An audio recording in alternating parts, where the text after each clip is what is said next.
Pues estamos de regreso en este programa, este podcast con Chris y Aaron.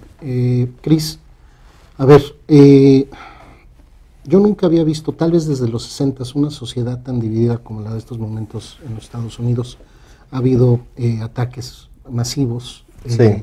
Pareciera que uno escala al otro no por el número de muertos, sino por el problema en el que se está metiendo cada uno de los estados. Nevada, hubo en Dayton, Ohio, el que usted ya posiblemente conoce, el del Paso, Texas. Hace Florida, rato hubo otro en Luisiana. Hubo uno en Florida en la prepa. Antes, ya hace unos años en Florida, en un club de gays. En un club gays. Y estamos en precampaña presidencial. Del lado republicano, pues el presidente va en caballo de Hacienda, no tiene todavía ninguna oposición.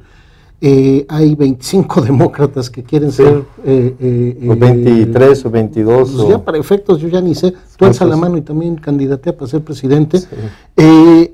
Y realmente hay quien ya está señalando que este discurso pues se ha hecho más viral desde pues el inicio de la campaña. La primera vez el presidente se va contra los mexicanos diciendo que son unos criminales. El racismo del presidente empezó cuando empezó a llamar la atención, o empezó a acusar a Obama de no haber nacido dentro de Estados Unidos. Eso lo trajo todo, que hasta el presidente Obama le hacía bromas, ¿no? Sí, de hecho, antes de eso, hay un caso famoso en Nueva York.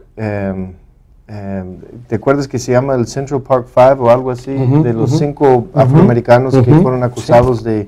Creo no sé los detalles. 80s, ¿no? No, fue al final de los 90, durante los 90. No tengo todos los datos, pero Trump sacó una página completa del New York Times y dijo, creo que el capital punishment, que quería la muerte, que lo sentenciaran a muerte. Y después se demostró que los muchachos no tenían nada que ver con el ADN, y jamás pidió perdón, jamás dijo que estaba mal. Entonces, tiene una trayectoria de racismo Trump durante las protestas en Charleston de los nazis y contra los judíos, migrantes, afroamericanos, latinos. En vez de hacer lo que haría una persona normal, lo cual eso no se debe de decir, eso no se debe de hacer.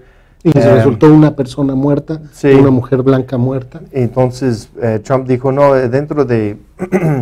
en ambos lados grupo, hay gente muy decente. Exacto, hay gente decente, gente buena, gente mala. Y hasta los últimos textos que dijo que regrese, la gente, para que dé un poquito de historia sobre eso, cuando yo era niño en Alabama, decían, cuando los afroamericanos decían algo que no, pues que queremos ciertos derechos, que nos están tratando mal porque están matando a más afroamericanos que blancos, la gente racista decía, si no te gusta aquí, regresa a África, regresa a tu país. No tienen país, tienen cientos de años aquí. Muchas veces los afroamericanos tienen más años aquí que los blancos que llegaron como inmigrantes. Con las migraciones del siglo XIX y del siglo XX. Exacto, los afroamericanos típicamente tienen desde los 1700, 1600, 1800, y ya dejó de... no había un influjo de afroamericanos después de la guerra civil, porque de hecho mucho antes, cuando dejaron de legalmente poder comprar esclavos de afuera, o sea, los esclavos en el sur de Estados Unidos eran porque nacieron afroamericanos, gente esclava, pero era ilegal comprar más. Entonces, o sea, comprar esclavos extranjeros. Exacto. Entonces, por lo menos 99% de los afroamericanos tienen, por lo menos aquí, yo diría, más de 250 años, y la mayoría, digo, hablando de su familia. Entonces, cuando dicen regresen a su país, son más americanos que 90% de los... O sea, mucha gente llegó, cuando los italianos en 1920, 1910, los irlandeses igual, los inmigrantes latinos que llegaron como en el programa de braceros en los 60. O cuando la guerra con México, que pierden todos los territorios, ya habían perdido Texas, pues muchos mexicanos se quedaron aquí. Claro. ¿Y por qué digo eso? Natural. Porque hay cuatro congresistas mujeres que, de las cuatro, una nació en Somalia y llegó aquí creo a los 10 o 12 como años. Refugiada. Sí. Y las otras tres son americanas, nacidas aquí como Ocasio-Cortez. Y la que llegó como Somalia es Omar, la representante sí. Omar. Pero ella es la única, las otras sí. tres son nacidas aquí. Pero entonces, curiosamente, y lo que dice Trump, regresen a su país. ¿Cuál país? No, y curiosamente ella se hizo ciudadana antes que Melania. La primera dama. Escuché un chiste que dice, cuando dice regresen a sus países, a las congresistas, pobre Melania dice, ¿por qué no me ofreces lo mismo? Exactamente. Yo sí me regreso. Pero, y todo eso, han salido unos tweets completamente racistas. Uno de los términos que han usado contra inmigrantes, contra afroamericanos por décadas. Entonces, cuando la gente estaba escuchando un debate, y tú estabas ahí entre un mexicano residente diciendo eso no es culpa de Trump. Por años, sí, presidente por años. Sí, gente que no tiene la base cultural o de historia para entender ciertas palabras son claves y llaman a la atención a los racistas, como regresa a tu país. Esa es una palabra racista que han usado por décadas contra los afroamericanos. Y que el presidente la retoma. Y el otro es infestación. Sí. Eso es una palabra que han usado. Infestation. Es infestado. Infestación, sí. Infestación. Corríjanos ahí en sus comentarios. Sí. A lo que significa es que vives en una casa llena de cucarachas o ratas porque eres de nivel social tan bajo. Está infestado de cucarachas. Entonces eso usaban contra los italianos, los irlandeses, contra los mexicanos, contra los afroamericanos, contra los chinos. Una infestación baja la humanidad de la persona, eres una rata. Estás infestando a Estados Unidos, invadiendo. Sí. Era lo mismo que usaban contra los chinos, contra los italianos, contra los irlandeses. Yo creo que la palabra más correcta en español sería como que es una plaga. Sí, o sea, una plaga. Refiriéndose cuando hay exceso son ciertas palabras claves que han usado a través de las décadas y por eso cuando discuto con la gente que dice regresan a sus países, no quiere decir, no es racista, nada más es un decir, no, es racismo, o sea, que quede muy claro.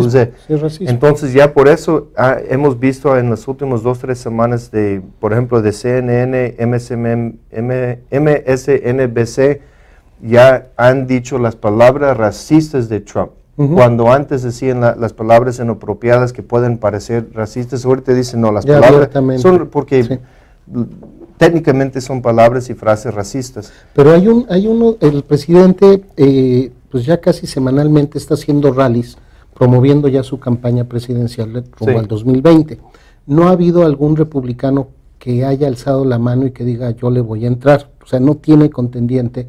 Y en algún rally donde estaba hablando, cuando habla de que este problema, vamos al problema de los migrantes, de la invasión, dice, esto es una invasión, esto es algo que no vamos a poder arreglar. Y entonces se ríe. Y dice la frase, ¿cómo los paramos? ¿Cómo los paramos? Sí. Y un idiota ahí empiezan a gritarle, dispárales. Sí, algún pendejo ahí dice, dispáralos. Y se ríe, y los detrás se ríen, y puedes ver a la gente detrás preguntar, ¿qué dijo? Dispáralos, jaja, y se ríen. 3 meses después, ¿qué es lo que hacen con los invasores? Que el muchacho que fue al Paso, no era del Paso, fue al Paso, viajó. 21 años. Sí, 21 años, hizo una matanza horrible. Y en su manifiesto señala que va en contra de la invasión de mexicanos. Claro. Y agarró, en el camino murieron mexicanos, murieron latinos de otras razas. Eran latinos. Murió un alemán, de hecho. Pero la mayoría eran latinos. Sí. Y lo interesante, El Paso, conozco El Paso bien. Mi ex esposa tiene mucha historia, su familia, mucha historia ahí, tiene familia ahí. Entonces, El Paso es una de las ciudades, de hecho, creo la ciudad grande en Estados Unidos con menos violencia que los demás. Y es interesante porque es una ciudad fronteriza con Ciudad Juárez, una de las ciudades de más violencia. Y nunca se ha exportado de México porque, Ciudad Juárez. Porque es una comunidad, mira, la gente que yo conozco personalmente, que son del Paso, que vienen del Paso, es una comunidad tan, aunque es una ciudad grande, pero tan chiquita, todo el mundo se conoce en la vecindad. Tú naces en una vecindad, tal vez te mudes 2, 3 calles o 2, 3 casas, pero cuando tienes tu propia familia, caminas a visitar a tu mamá, todas las familias se juntan los domingos a comer. No, y perdón que te interrumpa, pero también, por ejemplo, en México, para los chilangos y para los que vivimos más al centro, el ir a San Antonio significa ir al shopping. Sí. Realmente hay hasta viajes, agencias de viajes al Paso y a San Antonio. O sea, las ciudades... Como Tamaulipas que van a McAllen o San Antonio, los de Chihuahua, los de Monterrey. Pero la gente va al Paso, va a San Diego, va a las ciudades fronterizas, y hay mucha gente de México que diario cruza. Sí, claro. Sí, para ir a trabajar legalmente y regresan a México porque tienen mejor calidad de vida con lo que ganan en Estados Unidos. Y hay gente que tienen, o sea, la frontera no significa nada en esta zona porque, tú sabes, hay gente que tiene 60 años viviendo en El Paso, que tienen los primos y tíos viviendo toda la historia de la familia en Ciudad Juárez, en otro pueblo, en casas grandes o donde sea. Y cada año hacen reuniones familiares en algún lado. Es bien bonito y que alguien haya ido a una de las ciudades más bonitas, más seguras, y de más diversa, familia. Y más diversa en cuanto al tema mexicano. No es tan diversa porque es puro latino. No puro latino, o sea, existe Beto O'Rourke, es blanco. Es blanco, pero voy a decir, una de las ciudades más únicas, pero más que eso, más bonitas. Más influenciadas. Sí, y la forma que yo veo es, tenemos ciudades donde sí hay problemas, hay violencia. Los Ángeles es uno de los ejemplos donde es muy diversa, tienen raza de asiática, raza latina, afroamericanos, blancos, todo mezclado, ricos, pobres. Nueva York. Y tiene Nueva York igual, y tiene muchos problemas económicos, problemas de violencia, problemas políticos. El Paso no es, ese es el ejemplar de lo que debe de ser una ciudad donde trabajan en comunidad.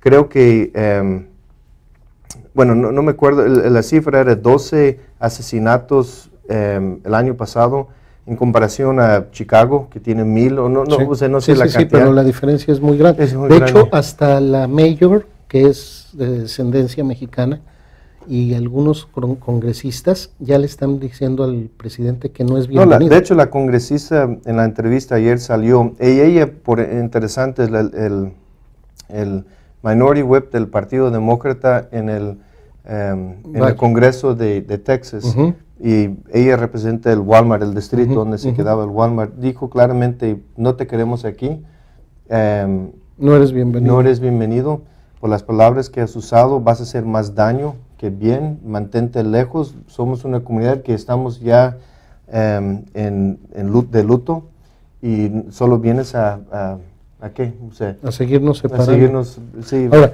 cuando el presidente tuitea el tema de los ataques en El Paso y en Dayton, dice, deberíamos de revisar el tema del background check, o sea, de los antecedentes de la persona. Lo que había ya pasado los demócratas en la Cámara Baja y el Senado no quiere por el por el Mascom Mitch, y ahorita vamos a hablar de este bonito personaje. Pero él dice, o sea, deberíamos de revisar el tema de el background check de los antecedentes y de una vez hacer una reforma migratoria. O sea, nada tonto está volviendo a ligar el tema de seguridad del país con un tema de reforma, que son dos eventos aislados. Pero obviamente son las dos propuestas de ley más que más nos han dividido como país. Lo que quiero decir con eso es que no hemos podido pasar una reforma y no hemos podido pasar una reforma en migración ni una reforma de armas. Nos divide. Si los ponemos juntos, o sea, 1000 veces más complicado. Pero ¿por qué lo menciona Trump de esa forma? Porque quiere que la gente piense que la violencia que viene de las armas de alguna forma tiene que ver con los problemas de migración que existen. Pero lo curioso es que cuando da su discurso ahí en la Casa Blanca, que le dan una conferencia de prensa, él lee el teleprompter no cambia nada, no se mete a hablar, porque cuando hizo lo del mensaje que dijo que había gente fina en ambos lados, rompió aquí no cambia nada. Él no cambia, pero no vuelve a mencionar lo del tema de la reforma ni el tema del background check. No, claro, y manda mensajes subliminales. Primero, lo que él dijo en la Casa Blanca lo descarto, no le hago caso. Él no escribió ese discurso, lo leyó. No. Yo le hago caso cuando él está tuiteando, o hablando en vivo, porque habla en vivo y que qué vamos a hacer con esos invasores y gritando y que no sé qué, los inmigrantes y son unos criminales los mexicanos y traficantes de droga, y cuando lee su discurso en la Casa Blanca lo hace así, y el racismo es malo para el país. O sea, condenamos se da cuenta que está leyendo y aburrido. Condenamos con cualquier forma de... Sí, pero digo, se nota su energía, está leyendo, está aburrido, está mandando un mensaje, y el muchacho que manejó desde donde, no me acuerdo, a hacer la matanza en El Paso, tú me mostraste la foto que puso apoyando a Trump, pero... Puso la palabra Trump con pistolas, con armas. Sí. Ahorita nos la van a poner en el programa para que entonces, la vean. Hablando bien, hay dos temas que yo pienso, porque vale la pena después de que hayan muerto tantas personas, tanto en Dayton, Ohio, como en El Paso, Texas, y son por dos distintas razones que lo han hecho. Pero como quiera, tenemos un problema en nuestro país. ¿Qué es lo que hacen los republicanos? Ustedes echen el ojo a esos, los que les gusta ver noticias y ver la política, todo lo que está pasando. Les gusta decir, la gente que lo hace es gente enferma. Claro que sí. La gente que entraría a matar una persona es enferma. Pero que lo hacen de forma masiva todavía es más enferma. Eso sí lo acepto. El problema es que hay mucha gente enferma, mucha gente violenta, y no le puedes dar una dirección a dónde manejar su enojo. Es que no sabes dónde están. Porque te aseguro, si Trump estuviera diciendo todo eso, los problemas del país, no es del inmigrante, es de los judíos. Hubiera entrado a una sinagoga, hubiera matado judíos, porque ya lo han hecho. Ya lo hicieron aquí. A lo que voy yo es que hay gente enferma y hay gente agresiva y violenta, y mezclando y hemos hablado en ese programa sobre la salud mental, pero mezclado con tendencias violentas y dándoles una dirección a dónde meter su odio o su racismo. Si estuviera en los 30 sería un nazi matando gente. No le puedes dar una dirección. Lo que tienen que hacer es y el trabajo de cualquier líder, unificar, dar mensajes de amor, de aceptar a los demás. Podemos tener diferencias políticas, no hay ningún problema. Entonces, un tema es el tema... pero vas a escuchar a los republicanos, ya empezaron a salir a decir, eso se debe a los videojuegos, porque los videojuegos son muy violentos. A mí me encantan videojuegos, y me encantan videojuegos que son violentos, eso como si fuera de la guerra. Para ciertas personas, ciertos hombres, y hay mujeres también, les gusta jugar videojuegos como si fuera estrategia de guerra, donde maten gente. Yo en ningún momento salí jugando un videojuego con un deseo de disparar una pistola a una persona o de pegarle a alguien. No salgo con tendencias violentas, nada más. Eso es influencia, pero también, ¿te acuerdas el que corrió, el que ya no es senador, el ex senador Huckabee? Sí. Que perdió las elecciones cuando Obama se reelige, y que él quería que todo el mundo se fuera a deportar masivamente a la gente y todo ese odio, salió también diciendo que esto se debía a que la gente ya no ora, ya no estamos en oración y que nos está haciendo falta a Dios en nuestra sociedad. Si ustedes entienden eso como lo está diciendo un hombre que no le importa la vida de la gente, y que dice, vamos a deportar a todos los que estén ilegales a los Estados Unidos, se está contraponiendo, dice, porque oras y falta Dios en las familias, pues algo está pasando ahí. Mira, les puedo poner un ejemplo bien claro. Salió una congresista en Ohio, tal vez no Ohio, no me acuerdo el estado, y dijo, eso no se debe a Trump, no se debe a las palabras de Trump, aunque sabemos son palabras de odio, racismo. Y no estoy diciendo que solo se debe a eso, estoy diciendo él aumenta la posibilidad de que locos así salen a matar. Dijo, se debe a aceptar matrimonio gay, a aceptar gente transexual, se debe y en videojuegos añadió a eso. ¿Por qué Japón y Corea juegan videojuegos violentos 100 veces más que nosotros y no hay ningún asesinato masivo? Sí. No pasa. Entonces, sabemos que tenemos un problema. El primer problema es, tenemos gente dispuesta de hablar de racismo, de odio, de decir qué hacemos con invasores, de reírse cuando alguien dice dispáralos y se llama el presidente de Estados Unidos, es un racista. Peor que racista, está jugando sobre los sentimientos de gente enferma, gente con tendencias violentas. Y gente frustrada. Y el segundo tema es un tema que no tenemos que tocar. 99% de la gente que nos escucha va a estar de acuerdo. Creo que 89-90% de la población americana está de acuerdo. Tenemos que reformar las leyes de armas en este país. Y yo propondría lo siguiente. Uno, si vas a comprar, y hay que ser práctico, ese siempre va a ser un país de aquí al futuro visible. De tenencia de armas, por su historia. Culturalmente se va a llevar. Pero, y yo siempre he tenido armas, vengo de un pueblo donde tienes que tener un arma. La policía, si alguien va y invade tu casa, con suerte la policía llega en media hora. O sea, y mi papá viajaba, o sea, tiene que tener un arma en la casa porque si alguien viene a violar a mi mamá, yo de 8 años no iba a hacer nada. Tienes que tener protección en la casa contra animales, coyotes que comen a las gallinas. Mi papá nos ponía, mi hermano y yo en las noches, arriba de una casita que teníamos donde sacaba el agua con bomba del agua, de la tierra. En las noches nos ponía con el rifle para esperar los coyotes que llegaban a comer las gallinas.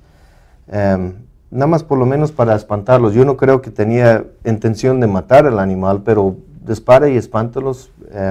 Entonces, entiendo la necesidad de armas. Entonces, primero, cuando dicen que en la Constitución nos dio derecho de tener un arma, claro, pero no, ellos tenían un tipo de arma, que le metes la bala, que metes el polvo, que metes el papel, se tarda por lo menos casi medio minuto, tal vez ir muy rápido. Pero históricamente esa decisión de los padres fundadores, según lo que yo he leído y corríjame, fue porque se tenía que crear una guardia civil inmediatamente porque el ejército regular era muy pequeño y existía, y fue lo que pasó, que los ingleses trataran de reconquistar Estados Unidos. Esa fue la intención. Y hasta terminan destruyendo la Casa Blanca. Claro, esa fue la intención, pero la Corte Suprema ha interpretado la ley de otra forma, entonces vamos a aceptar por ahora por argumento de lo que han hecho. Lo mismo con aborto, no existe aborto en la Constitución, la Corte Suprema lo halló ahí entre dos líneas que no vemos, está bien, lo aceptamos como es, como ley. Entonces tienes derecho de arma, pero ¿qué tipo de arma? Y cuando discuto con la gente que dice, no, ¿cómo me van a quitar el AR-15, que es el cuerno de chivo? ¿Cómo me lo van a quitar? La Constitución me da derecho. No. Entonces vamos a seguirlo. Te da derecho de un arma. Entonces, tú dices un cuerno, exacto. O me compro una bazooka. Una bazooka. No, un bazooka, no sea ridículo, dice. Ok, AR-15 es ridículo. No sirve para defensa de la casa, no sirve para cazar, solo sirve para deporte o para hacer matanzas masivas. Entonces somos el único país que tiene leyes que permiten tantas armas. Y qué interesante, cuando ves el gráfico, el chart, como dicen, de matanzas por armas, todos los países están acá y nosotros estamos aquí. O sea, literalmente es un universo de diferencia entre la violencia con armas en nuestro país. Entonces propongo lo siguiente, para no quitar mucho tiempo. Armas con bajo calibre, que es el 22, que típicamente pueden cargar muy pocas balas, pero supongamos que máximo cartucho de 15 balas, que puede comprar una persona dentro, mayoría de edad, que es 21 años de edad, para tener ese tipo de arma. Yo recomiendo que esa persona lo pueda comprar en el momento que quiera. Jamás ha habido un asesinato masivo con ese arma. Con esa arma, sí, no existe. No da. De ahí en adelante, cualquier pistola debe de pedir por lo menos 3 días de un chequeo del FBI, tal vez hasta llegar al calibre 45, porque eso es la historia de Estados Unidos, nadie va a quitar eso. Una escopeta normal para cazar igual 3 días, rifles de bajo calibre como el 22, está bien 3 días. Cuando estamos hablando de armas de asalto, y dejamos de asalto, por ejemplo, un arma para cazar, tengo un arma para cazar que lo utiliza el ejército para francotirador. Tira 2 millas, es una bala de ese tamaño, es demasiado peligroso. Puedes estar en tu condominio, en algún edificio, matar a alguien de 1 milla y van a batallar para saber quién tiró la bala. Yo diría, ese tipo de arma necesita 6 meses. Si yo tengo que pagar doctor para hacerme residente, tengo que comprar la licencia para manejar y probar que yo, con ojos y todo, que yo puedo manejar. Yo creo que debería de pasar un examen psicológico para poder mantener ese arma. Cuando hablamos de armas de asalto, yo creo que entramos otro tema completamente diferente. Eso deberían de ser deportistas que realmente, porque existe el, ¿cómo se llama? El tiro olímpico y todo eso. Yo creo que se debe de esperar 1 año, porque si realmente quieres tener ese arma, pasar todo tipo de chequeo de huellas, obviamente de background del FBI, local, psicológico, médico, y si quieres tener este arma vas a estar registrado con el gobierno federal sin derecho de vender ese arma, jamás. Ahorita yo puedo comprar ese arma, el cuerno de chivo, y te la vendo y no reporto nada. No lo puedes vender, y si lo hay en la posesión de otra persona sin reportarla perdida o robada, entonces me pueden poner un cargo federal, que es una felonía, para que la gente que tenga esa arma tenga muchísimo cuidado. Y si la quieres ya deshacerte de ella, vas y se la vendes al armero, a la casa de armas. No, claro. O lo puedes vender a otra persona ya con la licencia, pero informando al gobierno federal que hay una venta, que la prueben. Por ejemplo, tú tienes esa licencia especial que te tardaste 1 año, eres coleccionista de armas y te la quiero vender, informo al gobierno federal con tu número, con mi número. En algún momento un agente de la Administración de Armas de Fuego. Sí, nos va a aprobar la venta y te la vendo, aunque se tarda. Es como comprar cualquier cosa, tengo que registrarla con el gobierno. No lo veo tan complicado. Y yo creo 90% de la gente está de acuerdo con eso. Ahora, ¿qué hacemos con las armas que ya existen? Y ese es parte del problema. Aún ha habido una venta tremenda desde que legalizaron en los 90 otra vez el arma de los cuernos de chivo, ¿cómo se llama? El asalto. La Kalashnikov, ¿no? Entonces tenemos que decidir qué hacemos con gente como yo que tiene ciertas armas, que yo no creo que, yo sé que yo estoy bien con mis armas. Hacer un registro y no... Exacto, lo que iba a decir es tienes de 2, deshacerte del arma. Y no hay... O sea, regresarlo al gobierno, el gobierno te lo compre, porque son las mismas armas que ellos utilizan en la guerra, las mismas. La tiene que modificar tal vez un poquito. Se la vende al gobierno a precio justo, que es lo que yo haría, la verdad. O segundo, la vendes a un vendedor aprobado, un dealer de armas, o un privado que ya tiene el permiso que ha pasado, o tercero, que a un grace period donde me dejen mi arma, tengo 6 meses para aplicar para esos permisos y me lo puedo quedar hasta que me llegue el permiso. Si me niegan el permiso, tengo las 3 opciones de vender a... Sí, y siempre acompañado, yo creo que de ese tipo de armas, a partir de las de francotirador y de las armas esas, yo no sé de armas, pero de esas armas de asalto, que le llaman esas armas poderosas, pues ir acompañado de un examen psicológico para acreditar que la persona tiene la habilidad. A fuerza, o sea, pero no solamente, yo ahí me gustaría... Y no cualquier psicólogo, psicólogos como hacen para inmigración, que pasaron ciertos requisitos para ser doctores de migración, donde puedes hacer tu examen para la residencia. Pero perdón que te interrumpa, pero hay un tema que siempre me ha preocupado, porque yo no estoy tan seguro que en todos los ataques masivos en este país, más cuando han sido jóvenes entre 18, 19, 16 años, las armas sean de ellos. No, ¿Qué vas a hacer si tú ya los tienes? Perfecto. Si yo los tengo, pero con nuestros hijos, buen punto. ¿qué vas a hacer? Porque me pueden agarrar mi arma e ir a matar. Exacto, súper buen punto, pero mi forma de explicarlo es lo siguiente. Si nosotros pasamos esas leyes, por lo menos, y no tengo ningún problema que completamente dicen si es una arma, ¿cómo lo dices? Del cuerno de chivo, de asalto. De asalto. Si es un arma de asalto, hacerlo ilegal. No tengo ningún problema, que sea ilegal de asalto para arriba. Pero si esos no lo van a hacer, por lo menos la meta es reducirlo a un porcentaje donde, miren, no estoy diciendo con eso vamos a quitar todos los problemas y los asesinatos masivos. Exacto. Lo que estoy diciendo, si solo salvamos uno, una escuela, una prepa, imagínate, es suficiente. Ganamos, o sea, ya con eso ganamos. Con una vida que salvamos al año o lo que sea. Pero tenemos que hacer algo, por lo menos vamos en la dirección correcta. Entonces estoy completamente de acuerdo y lo que yo quiero es que hagan comentarios si tienen una idea, pero que no sean comentarios necios o pendejos. O sea, si tienes una idea para mejorar la ley. La tenencia de armas, que la hicieran, que ustedes lo hicieran viral, porque al final la voluntad del pueblo es la que debería de considerar las dos máximas voluntades en este momento para hacer cualquier cambio, no solamente de armas, sino también de migración y demás. Mira, va a haber gente que me mande mensajes o comentarios que dice, no, pero pueden matar con un cuchillo. Claro, no estoy diciendo que vamos a arreglar el mundo con eso. Pero es solo mejorarlo un poquito.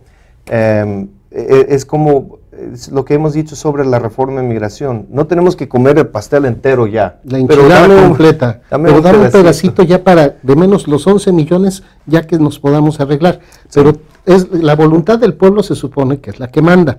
Pues sí, pero en este país, en estos momentos, hay dos voluntades que son las que tienen controlado todo este debate, que es el presidente Trump y Mitch McConnell, que es el líder del Senado. Él es el líder de la mayoría republicana en el Senado de los Estados Unidos.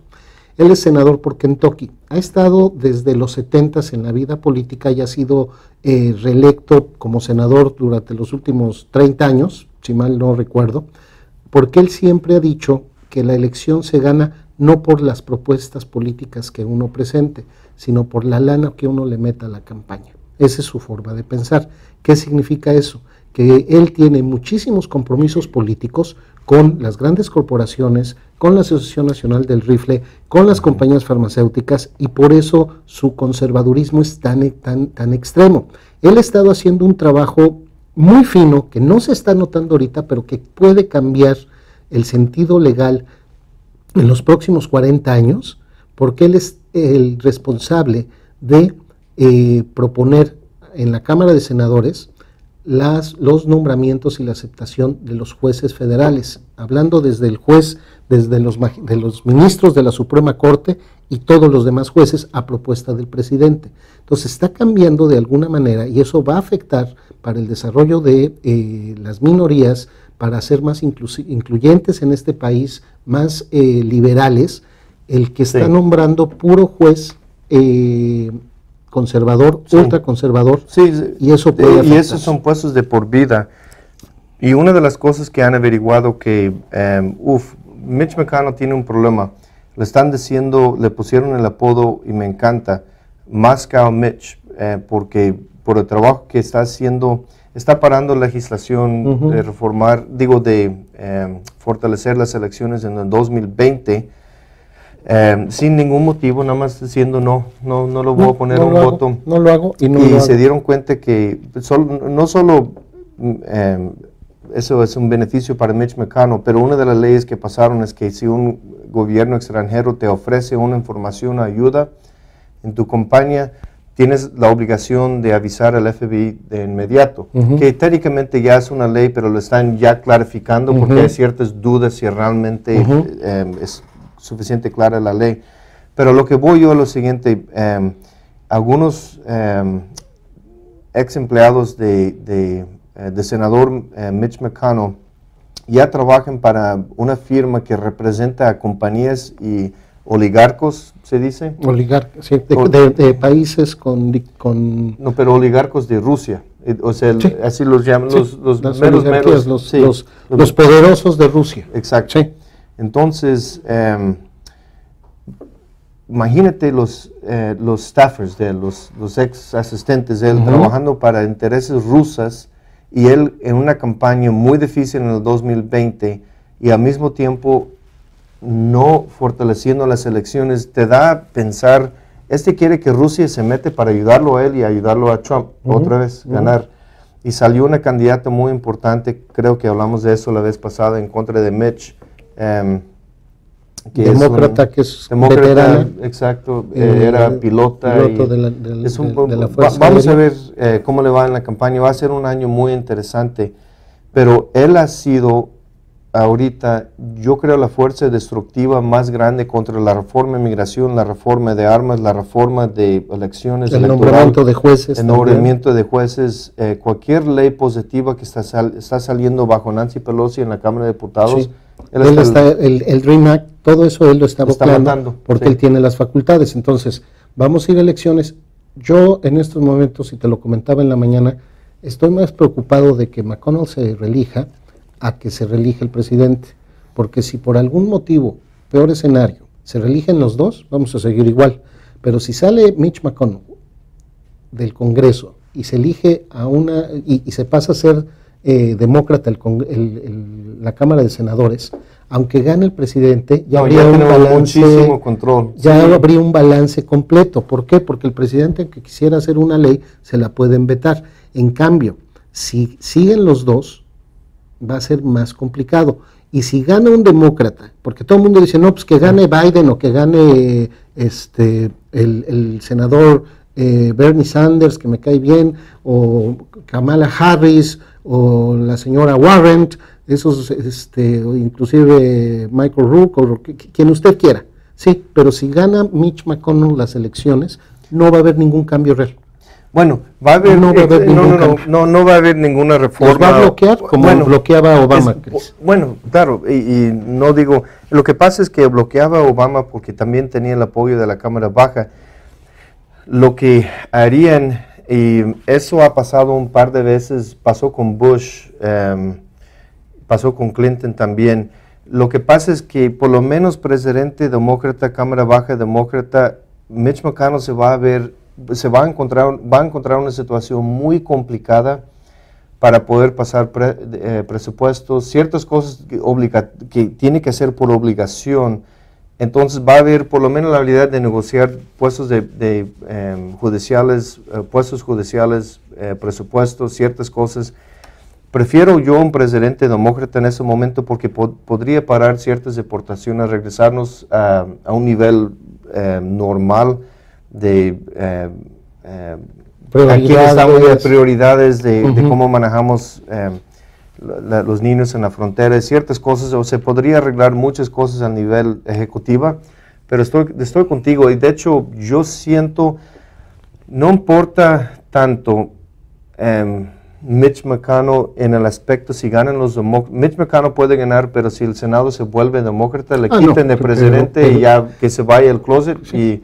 y le ponen un tapabocas. Dicen, pero yo lo veo más, ya se lo chingaron. ya se lo chingaron. Entonces, pero yo veo más difícil sacar a Mitch McConnell por mayoría como líder de la Cámara a que gane claro. la demócrata claro, y lo saque.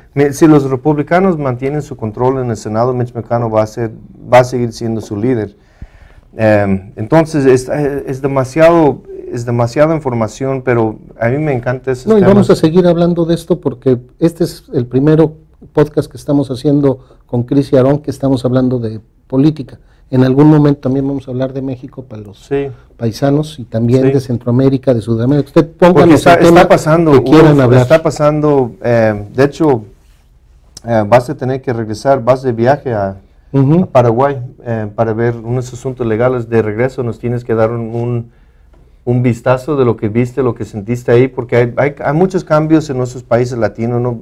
Hablamos de México mucho porque los dos somos mexicanos, pero nos gustaría en algún momento entrar temas de otros. Entonces Aarón va a un viaje que nos va a poder compartir información, pero también en México está pasando demasiado, y cada vez que no normalmente leo las noticias mexicanas como tú, pero me llegan ciertos comentarios y busco de lo que está pasando en México. Es muy interesante y quisiera hablar un día de un tema, Aaron, y no hemos hablado de eso, en ese momento no hay tiempo, tenemos que ya cerrar, pero me gustaría hablar de ese tema.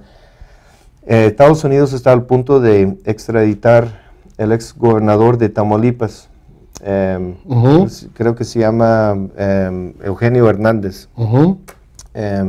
Eduardo, no me acuerdo, pero está al punto de extraditarlo.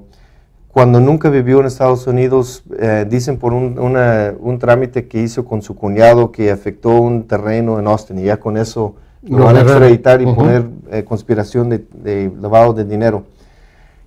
Yo quisiera, o como me encantaría ver que México agarrara un gringo que jamás ha entrado a Estados Unidos, jamás ha entrado a México, jamás ha hecho una transacción en México, pero tal vez que agarra un cargo federal por algo de venta de armas ilegales o algo, y México puede decir, por lo que él hizo en Estados Unidos, imagínate, un gringuito que le quieren dar 2, 3 años en Estados Unidos por algo ilegal que hizo sobre armas, porque ese es el problema. Hemos dado todas las armas a México que tienen, ilegales. No, y que México diga, y los gringos que están en la cárcel mexicana los agarraron en México. Sí, exacto. No extraditaron. Pero ahí, imagínate que México dijera, no, Estados Unidos, mándenos a este gringo. No, en chinga, dámelo. Y que lo metan al bote más feo en México, bueno, y que lo traten como lo tratan al Chapo, 24 horas al día encerrado, sin luz, sin agua. O sea, eso, como dicen, se vale soñar. Pero un sueño todavía más allá. Si pierde Trump, lo van a poner cargos en Nueva York de obstrucción de justicia. Que México diga, no, cabrones. Lo queremos para acá. Eso sí es mío y lo queremos extraditado. ¿Qué es lo que si México pusiera una orden? Y quiero que piensen en eso, y en algún futuro hablamos, tal vez en el siguiente programa, cuando hablamos de política mexicana, ¿qué reacción haría el pueblo americano si México quisiera extraditar un ex gobernador americano que jamás, como está haciendo Estados Unidos, jamás ha entrado a México, jamás ha hecho negocio en México, y México dice, no, véngase para acá, señor, usted le iban a dar 2 años, aquí tiene una sentencia de 20 años esperando, solito, sin luz, sin agua. Imagínate la reacción del pueblo americano, pero tal vez así entienden lo que ha de sentir ser mexicano, vivir en México, trabajar en México y hacer trampa en México, pero de repente los gringos dicen, véngase para acá, y dice, ¿yo para qué? O sea, imagínate que me mandaron a Japón por algo que yo hice aquí. Digo, pero si afectó intereses de Japón. Ahora, hay un cambio ahí muy importante que vamos a tenerle que dar seguimiento, pero ya nos tenemos que ir, porque el gobierno de México anunció que en contra de el chamaco que cometió los asesinatos en El Paso, sí, México va a pedir su extradición. ¿Tú crees? Yo creo que sí lo deberían de hacer. No bueno, va si a pasar, hubiera un mexicano, si hubiera un ciudadano mexicano en eso. Es que hubieron 6 muertos ciudadanos mexicanos. Bien. Entonces el gobierno está pidiendo, iba a iniciar el proceso ayer en la noche o ahora. En Texas le van a dar sentencia de muerte. Entonces, pero hay que ver porque ese es el otro problema. No existe en la legislación federal el crimen de odio en cuanto a la sentencia, existe como concepto. No, pero le van a poner cargo local de Texas porque ahí lo van a poner sentencia de muerte. Vamos a ver, porque ese va a ser bien interesante. Pero bueno, ya nos vamos, Cris, tus palabras, porque ya nos tenemos que ir. No, eso es, nos vemos la próxima. Nos vemos la próxima. Cuídense.